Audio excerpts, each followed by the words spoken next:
Namo Phat. Good morning. Thank you for joining me for a daily practice check-in. Listen, listen, listen. This beautiful sound calls us back to our true home.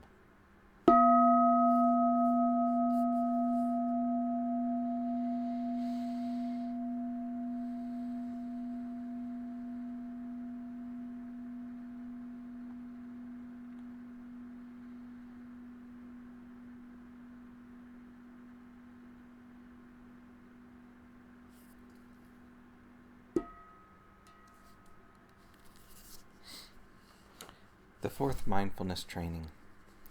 Aware of the suffering caused by unmindful speech and the inability to listen to others, I vow to cultivate loving speech and deep listening in order to bring joy and happiness to others and to relieve others of their suffering.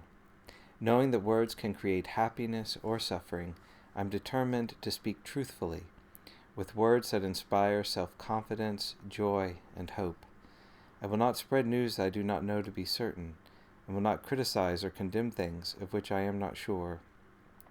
I will refrain from uttering words that can cause division or discord, or that can cause the family or the community to break. I am determined to make all efforts to reconcile and resolve all conflicts, however small.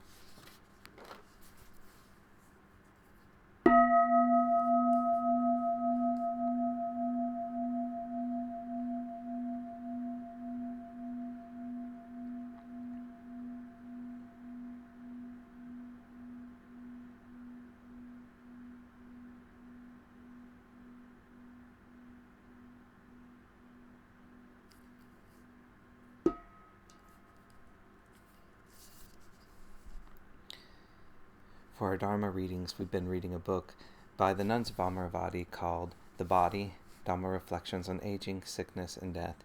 And right now we're in a Dhamma talk by Ajahn Metta called Walking the Path with Courage.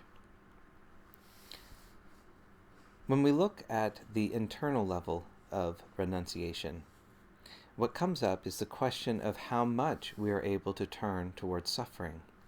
When we look at the suffering in our lives, what are the areas that require more courage in order for us to relate to us?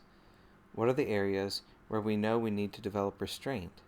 And what is needed in order to do that? Let's take a few moments right now to look into this. What are the areas in your life where you feel you need more courage, or where you feel more restraint would be helpful?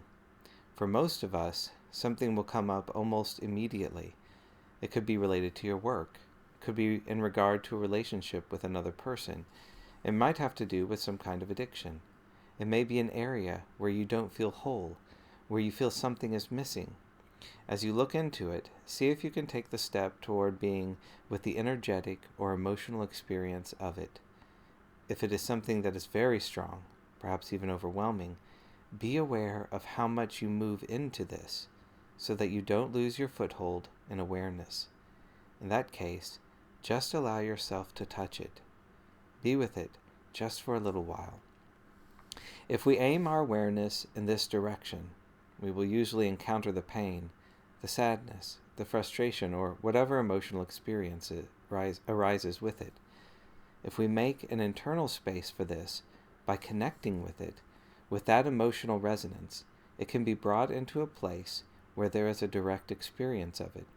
It moves out of an unconscious place in the back of our mind and into the space of what is happening right now. By working in this way, you might also experience fear. Do not be surprised if this happens.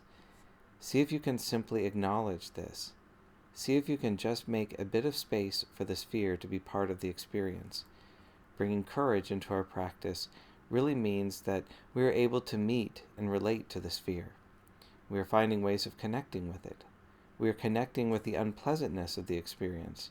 We are trying to find ways where we can hold the experience of fear in a space of kindness. This requires an attitude of gentleness and acceptance. Courage does not mean the absence of fear.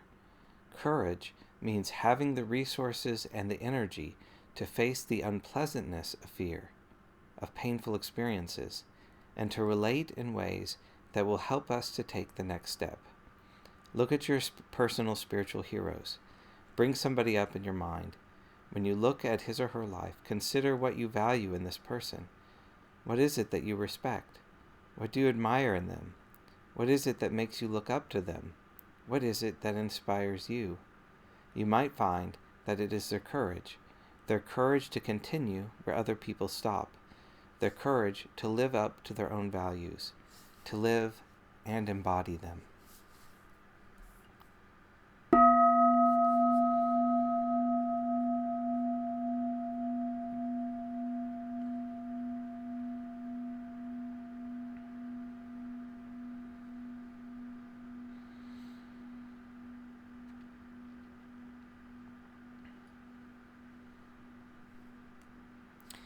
May all beings be well. May all beings be happy. May all beings be peaceful. Sadhu, sadhu, sadhu. Thank you for joining me this morning.